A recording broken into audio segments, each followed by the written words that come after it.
दोस्तों, क्या वाकई शापित है कोहिनूर का हीरा? जिस सुल्तान के पास भी ये हीरा गया उसकी सल्तनत खत्म हो गई। असल में कोहिनूर का अर्थ होता है रोशनी का पर्वत। यह शब्द कुह ए नूर से बना है जो एक फारसी शब्द है। यह हीरा जहाँ भी गया वहाँ बर्बादी छा गई। दोस्तों, 14वीं शताब्दी से पहले की कुछ सुनी सुनाई बातें हैं जो सुल्तानों के बारे में कही जाती हैं, लेकिन ठीक ढंग से इस हीरे का इतिहास पता नहीं है। कहते हैं इसे गोलकुंडा की खान से निकाला गया था। यहाँ श्राप का अर्थ है इतिहास की उस बात से जिसमें कहा जाता है कि जिसके पास भी कोहिनूर है उसकी बर्बादी तय है। कोहिनूर के साथ कुछ ऐसी बातें जुड़ी हैं जिसे लोग पूछते हैं कि कभी भारत की शान ये मशहूर हीरा ब्रिटेन कैसे चला गया, और अगर चला गया तो वापस क्यों नहीं लाया जा रहा है। भारत सरकार का कहना है कि कोहिनूर हीरे को महाराज रणजीत सिंह ने ईस्ट इंडिया कंपनी को गिफ्ट में दिया था, इसलिए गिफ्ट को कभी वापस नहीं लेना चाहिए। इस हिसाब से हीरा कभी लौटकर भारत नहीं आएगा। लेकिन सवाल ये है कि कोहिनूर भारत के से ब्रिटेन पहुंचा कैसे?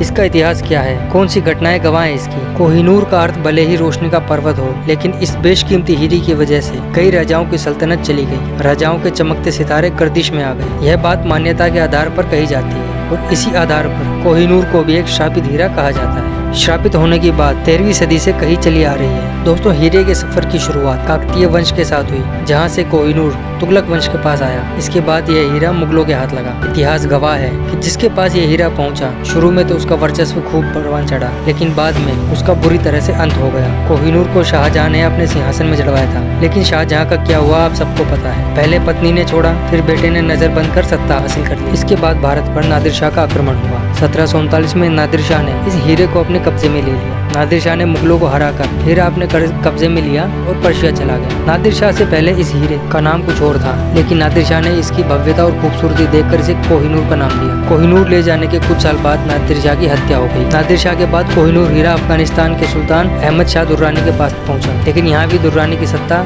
जाती रही। शुजा दुर्रानी हीरा लेकर अफगानिस्तान से भागा और पंजाब पहुंचा और हीरा अपने राजा रणजीत सिंह के हवाले कर दिया। कुछ दिन बाद राजा रणजीत सिंह की भी मौत हो गई। इसके बाद हीरा दिलीप सिंह के पास पहुंचा, जो कि उन्हें अपने बाप से विरासत में मिला। जैसे ही हीरा दिलीप सिंह के पास आया, अंग्रेजों ने दिलीप सिंह और उन सिखों पर आक्रमण कर दिया। आक्रमण में अंग्रेजों ने हीरा अपने कब्जे में ले लिया और आज ये हीरा इंग्लैंड में है। इसके श्राप से बचने के लिए इंग्लैंड की महारानी ने एक नया रूल बनाया कि कोई महिला ही इसे धारण करेगी, लेकिन इससे भी श्राप खत्म नहीं हुआ और अंग्रेजों की हुकूमत जो दुनिया भर में फैली थी वो खत्म हो गई। दोस्तों, आपको बता दें कि कोहिनूर हीरा 109 कैरेट यानी लगभग 21.6 ग्राम का है, जो दुनिया में सबसे बड़ा हीरा है। इस हीरे को लेकर आपकी क्या राय है हमें कमेंट्स में जरूर बताएं, और अगर वीडियो अच्छी लगी तो शेयर और सब्सक्राइब जरूर करें। मिलते हैं अगली वीडियो में।